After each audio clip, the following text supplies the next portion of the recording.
You could also like, I could tap your phone and give you my Instagram, or tap your phone and give you my business card.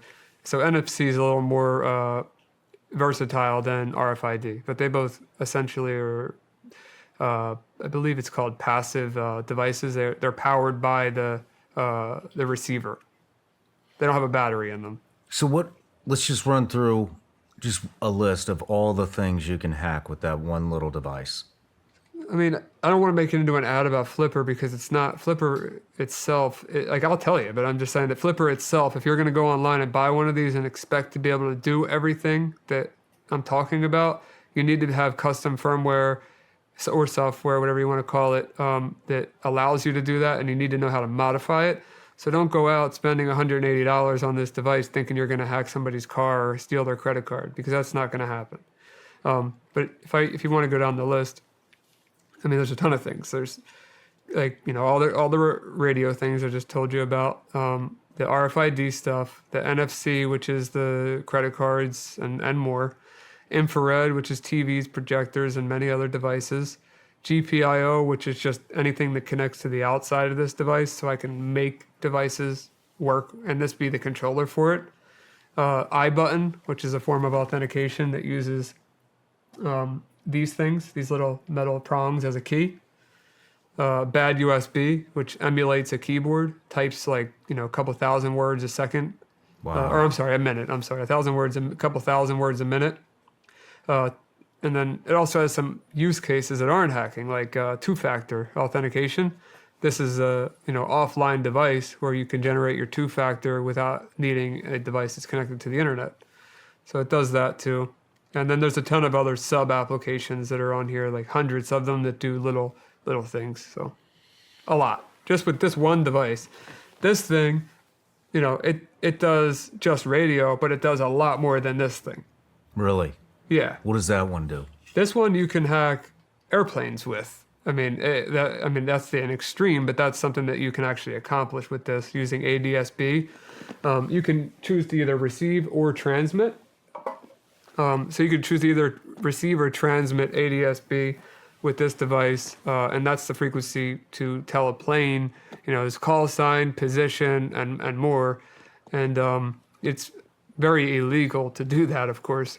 But if I wanted to go outside right now, I could even demonstrate later for you.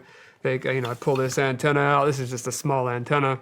And we can receive airplanes, see where they're at. There's nothing illegal about receiving them.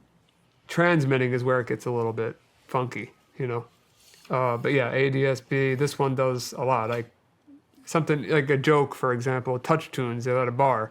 They're little jukebox machines that you pay for. Yeah. This device brute forces them, meaning goes through 000 to 9999 looking for a PIN code. And once it gets it, I can fully control that jukebox like I'm the owner of it. So, just for fun. Or Subaru cars, some years of Subaru, I have this pre-programmed that can unlock and lock a Subaru, no problem. I could do that with this as well. But this thing, way stronger, bigger range, way more support, way more programs out there. This device is a lot more dangerous in my eyes than that device. Really? Yep. Man, you are this is the fifth time I've said it, I think. You are a dangerous man. But well, I'm safe, I'm ethical. You could be if you wanted to be. I'm trying to go into detail about these things just for the nerds out there like me that are listening. I'm not going into exhaustive detail about these devices because most people are not going to care. So I'm just giving the general overview. Oh, I think they're going to care when they realize how vulnerable they are. No, I don't mean they don't care about what they can do, but like care about the technical specifics. Yeah. We get a lot of pretty much everything that we have is from China. Okay. All of our electronics, everything, it all, what do you say, 90% of it probably comes from China.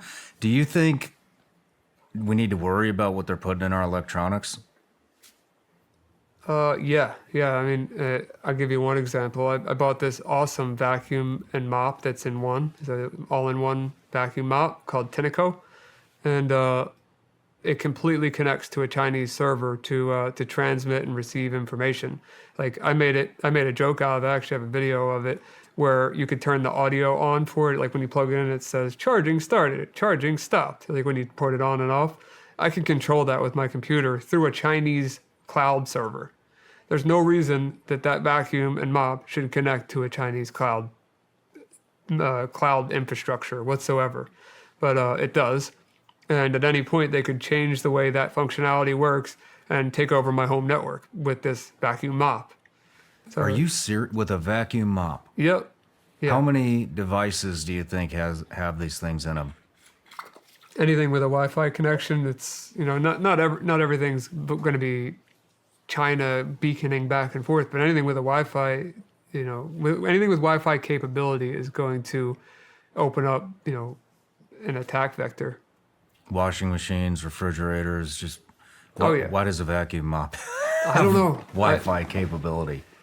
I'd love to tell you, but it's I have the video I could show you. I could find it sometime, but it's I have that, and then I have the app I could show you. I can adjust the volume. I could check when the last time I used it. Does it need to be cleaned? Does it, it tells you all that stuff, but it's using a Chinese server that I can control from my computer now that I've captured the traffic between the mop and the server. How many devices do you think we have that are connected to a Chinese server? And what would they be getting out of it?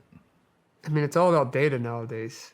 So, I think that data is the most important thing to them because it's worth money, and advertising dollars would be spent better for with targeted demographics. So I think that they're using that information to target you on the stuff that you need. If you or someone that you love is looking up something, obviously Google's going to figure out how to target you on that thing and then sell that data to other people, and they call it retargeting. Whereas if they have access to your direct network and they can see things that you didn't even fully search out, or you're typing on a different application like a chat application where you're not even searching about it, you're just talking about it,